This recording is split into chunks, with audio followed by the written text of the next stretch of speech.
एक बार स्वामी विवेकानंद रेल से कहीं जा रहे थे। वे जिस डिब्बे में सफ़र कर रहे थे, उसी डिब्बे में कुछ अंग्रेज यात्री भी थे। उन अंग्रेजों को साधुओं से बहुत चिढ़ होती थी। वे साधुओं की भरपेट निंदा कर रहे थे। साथ वाले साधु यात्री को भी गाली दे रहे थे।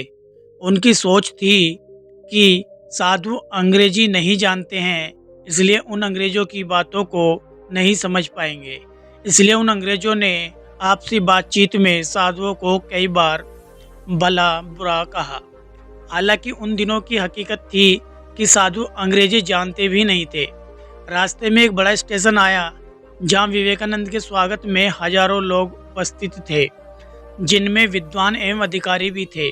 उन्होंने यहाँ उपस्थित लोगों को संबोधित करने के बाद अंग्रेजी में पूछे गए प्रश्नों के उत्तर भी अंग्रेजी में ही दिए।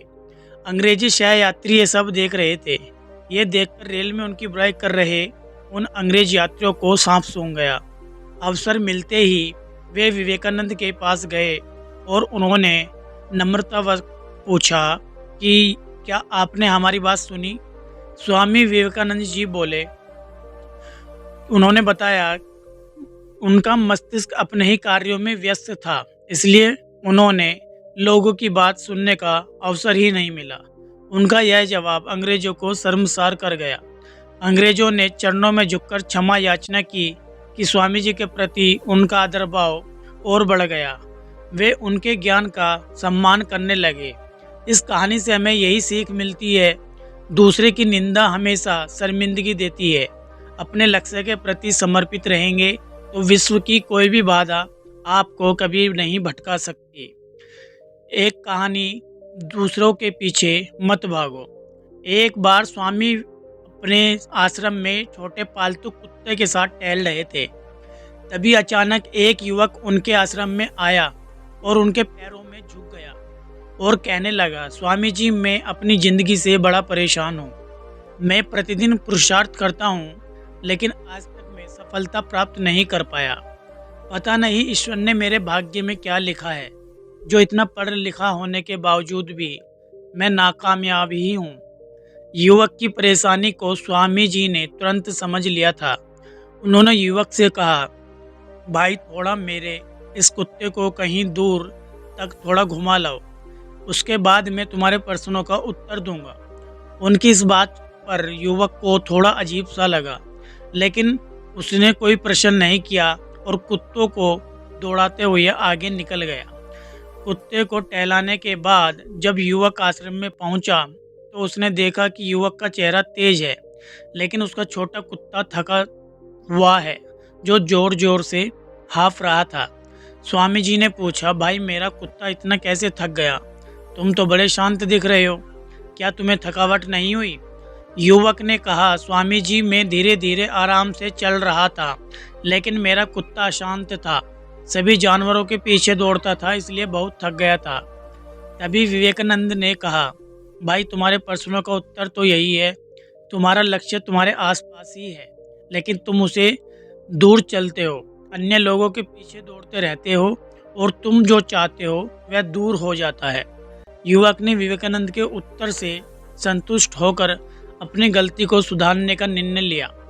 इस कहानी से हमें यही सीखने को मिलता है, अपने लक्ष्य पर ध्यान रखो और भटकाने वाली चीज़ों से अपने आप को दूर रखो। तीसरी कहानी है स्वामी विवेकानंद और मेजबान की, जिसमें फ्रांसीसी लोग स्वामी विवेकानंद जी से मिले। स्वामी विवेकानंद अमेरिका के शिकागो में अपना ऐतिहासिक भाषण देने गए हुए थे। उनका व्याख्यान काफ़ी प्रसिद्ध हो चुका था। अपने भाषण को पूरे विश्व पटल के सामने रखने के लिए स्वामी विवेकानंद अन्य देशों का भ्रमण करने के लिए निकले। इसी क्रम में उन्हें एक फ्रांसीसी विद्वान ने अपने घर आमंत्रित किया। स्वामी जी उनके घर पर पहुंचे। स्वामी जी का स्वागत किया गया। स्वामी जी के लिए फ्रांसीसी विद्वान ने स्वामी जी के लिए अच्छे भोजन का प्रबंध किया। विदेश में इस तरह का भोजन बड़े ही सौभाग्य की बात थी। भोजन उपरांत वेदांत और धर्म की रचनाओं पर बात चलने लगी। स्वामी जी ने वहाँ एक मोटी पुस्तक देखी। पुस्तक लगभग 1500 पन्नों की रही होगी। स्वामी जी ने अपने मेजबान से पूछा, ये क्या है? मैं इसका अध्ययन करना चाहता हूँ। मेजबान ने आश्चर्यचकित होते हुए पूछा, क्या आप फ्रांसीसी आती है? स्वामी विवेकानंद ने जवाब दिया, नहीं। स्वामी जी ने अपने मेजबान से फिर कहा, मैं इस पुस्तक को पढ़ना चाहता हूँ। मुझे 1 घंटे के लिए इस पुस्तक को दे दें, मैं इसे पढ़ लूँगा। अब उन सज्जन को थोड़ा झटका सा लगा और उन्होंने थोड़ा खींचते हुए स्वामी जी से कहा, मैं इस पुस्तक को पिछले 1 महीने से पढ़ रहा हूँ और अभी आधा ही पढ़ पाया हूँ। स्वामी जी ने कहा, आप मुझे पुस्तक तो दें, क्योंकि फ्रांसीसी मेजबान थे और स्वामी जी मेहमान थे। उन फ्रांसीसी सज्जन ने अनमने ढंग से उस पुस्तक को स्वामी जी को पढ़ने के लिए दे दिया था।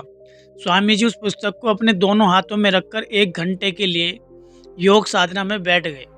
जैसे 1 घंटा बीता तो फ्रांसीसी विद्वान कमरे में आ पहुंचे। आते के साथ उन्होंने स्वामी जी से प्रश्न पूछा, कि आपने अध्ययन कर लिया? स्वामी जी ने कहा, अवश्य। मेजबान ने कहा, मजाक ना करें। स्वामी जी ने कहा, मैं सत्य कह रहा हूँ। स्वामी जी ने कहा, आपको अगर कोई संदेह हो तो आप पूछ सकते हो। उन सज्जन ने एक पृष्ठ खोला और स्वामी जी से उसके बारे में पूछा। स्वामी जी ने अक्षरश जवाब दे दिया। फ्रांसीसी विद्वान के आश्चर्य की कोई सीमा नहीं थी। स्वामी जी के चरणों में गिर गए। उस विद्वान ने स्वामी जी जैसा व्यक्ति आज तक नहीं देखा था। उन्होंने यकीन हो गया था, यह कोई साधारण व्यक्ति नहीं है, यह साधारण है। इस कहानी से हमें यही शिक्षा मिलती है, किसी का आकलन जल्दबाजी में ना करना चाहिए। जो काम आपसे नहीं हो पाए, ऐसा नहीं कि कोई दूसरा उसे ना कर पाए, और किसी का भी जल्दी से ये सोच लेना कि वह कुछ नहीं कर पाएगा, ये अपने आप में एक मानसिक बीमारी है।